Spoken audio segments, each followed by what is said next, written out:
HOV, or High Occupancy Vehicle Lanes, are available to ride sharers on Interstate 66, the Dulles Toll Road, and on Interstate 395 in Fairfax County.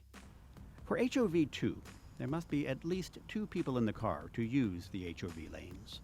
The minimum requirement for HOV 3 is 3 people. The express lanes, formerly known as the hot or high occupancy toll lanes, are available to drivers on Interstates 95 and 495 in Fairfax County. All drivers must have an Easy Pass transponder to use the express lanes. Vehicles with 3 or more people may travel for free with an Easy Pass Flex transponder, while vehicles with 1 or 2 people must pay the variable toll rate to use the express lanes.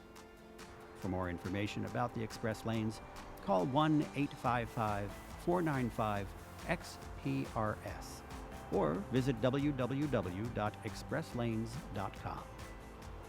For more information about HOV lanes, visit the Virginia Department of Transportation website at www.vdot.virginia.gov. Real-time traffic and travel information is also provided by the Virginia Department of Transportation at www.511virginia.org.